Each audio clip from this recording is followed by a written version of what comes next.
So, welcome everybody back to the Obesity Matters Wellness Workshop, where we embark on an incredible journey together towards better health and wellness. So, whether this is your first time or you've been with us since the beginning, we are grateful you are here. My name is Rachel. I'm the Vice Chair of Obesity Matters and your host for this year-long program. So, today we're going to talk to Will Brink about moving forward, a balanced approach to exercise. The best form of exercise is the one you will do. I can write up the best program that ever existed that's full of high intensity interval training and weight training and this and that. And if you hate it, you're not going to do it. The first thing, like I say, for people that are starting or getting back to it is to find something you enjoy and you're going to do. That's number one. So, and then if you like to walk, get out and walk. If you like to swim, riding a bike, walk your dog, take martial arts, dance, play basketball, I don't care. But first, find something you like to do or that you will do.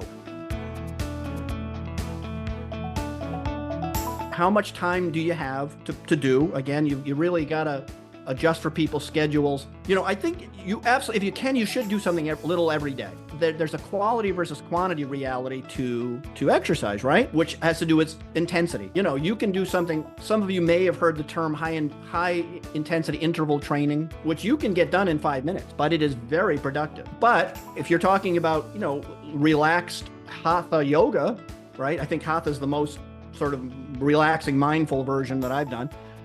For 30 minutes. Yeah, again, your movement, it's good for you. It's good for the wellness part. But yeah, if you can do something every day, but again, if you're really fixed for time, let's go the opposite. You have very minimal time. You have 90 minutes a week to put into exercise, okay? I think anybody can come up with 3 30-minute sessions of exercise. 3 times a week, you can do 30 minutes. If you go to the gym and you do a circuit where you just go from machine to machine, 3 or 4 stations of different exercises that use a lot of muscle, and you're out in 20-30 minutes, that's going to be very productive. That's going to do a lot. That's going to help with the body composition we were talking about. That will have some cardiovascular benefits because you're moving. It's going to help with bone density and all the good stuff. If you can, a little something every day is always worth. Again, remember, we're always talking about the wellness part. We're talking about the psychological part. Outdoors.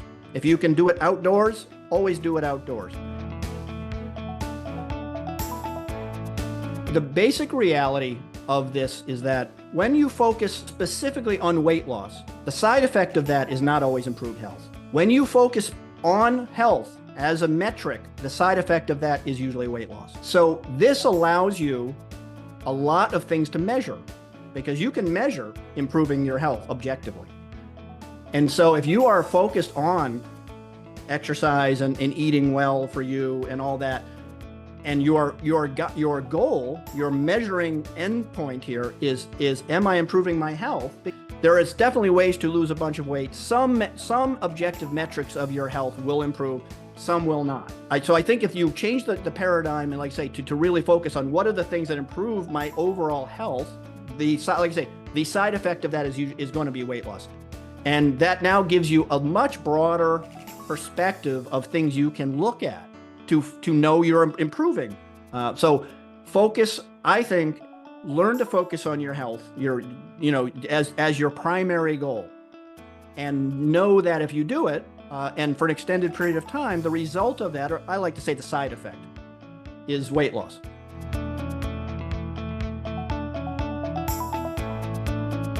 I'm assuming most people listening to this have heard of the term sarcopenia.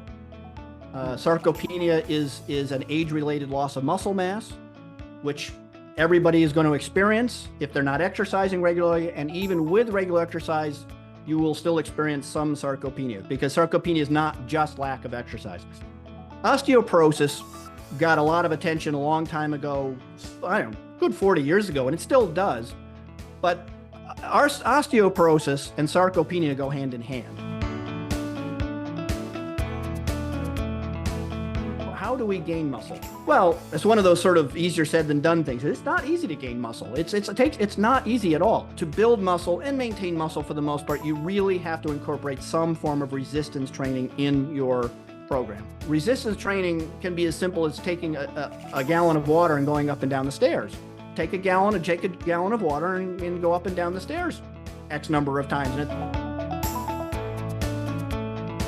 Yeah, you need adequate protein. There are plenty of people that don't always get adequate protein. There's a lot of benefits to protein beyond muscle building, all kinds of interesting things. Especially, say, older individuals very commonly are protein deficient.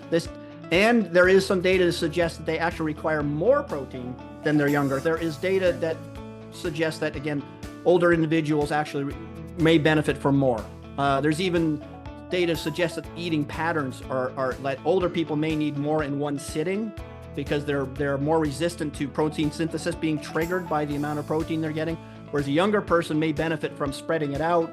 There is some data that suggests that older people may benefit from actually having more amounts in their single sit down of protein. But again, it's not that simple in that protein requirements, for example, go up as calories go down. If you are eating more calories and you are getting, let's say excess carbohydrates and stuff, your protein requirements will be lower. If you are at lower calories, they may go up and so forth. So there are nuances here, but the general topic is yes, adequate protein is essential. Whey protein is a favorite topic of mine. It is an exceptionally good source of added protein. Not just because it's such a high quality protein, the top of the food chain from a quality of the protein, not just as an additional protein source, but whey also has additional benefits through glutathione and other.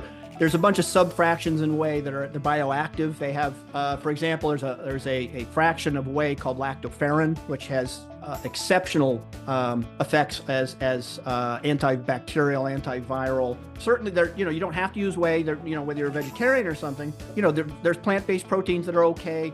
As a general rule, all you really need, if you're looking at plant-based stuff versus animal-based stuff, you just need a little more.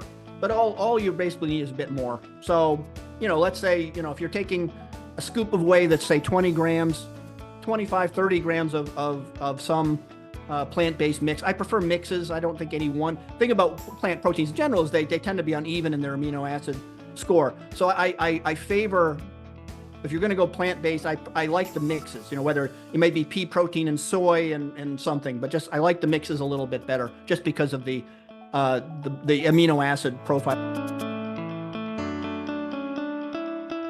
I think, as always, it's just in the balance. I mean, I wouldn't make whey my only source of protein, because then you've gone a little over you've gone a little too far with that. I think it's morely just, as always, it's the balance. I think it's just, you're talking about, a serving a day of whey, 20 grams of your total intake of protein. It's pretty minimal. I think it's very specific to the food you're looking at. But I think you do need to look at each food as it presents itself. I think for the most part, it's just a issue of balance. Isometrics can definitely be beneficial in a program. I can tell you that the data is pretty clear that as far as muscle building and all that the range of motion is going to be better. And in fact, generally speaking, the fuller the range of the motion, the better. There have been programs over the years where, again, they did like these little partial range type thing. There's been debates over that. The greater the range of motion, the better. All things being equal. Remember, there's always caveats to that. Injuries, age, which exercise. But as a general rule of thumb, the greater the range of motion seems to be the way you want to go. Something is always better than nothing, is my point.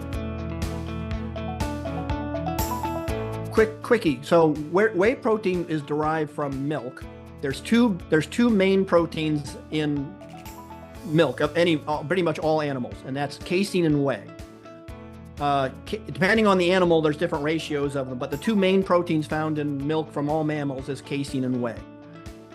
So they separate take the milk and they separate the casein and the whey, and they go in different directions. So they are all dairy based. Lactose free, any whey isolate is lactose free. So there's two types of whey. There's what they call whey concentrate, and there's whey isolate. Whey concentrate is less protein, but it's got some other benefits to it. It's got some other beneficial compounds in it, but it also is going to have lactose. Isolate, as the name implies, is basically pretty much all protein. It has the lactose has been removed, all the fat's been removed. Whey isolate is 90+% protein. It is considered fat free. It is lactose free.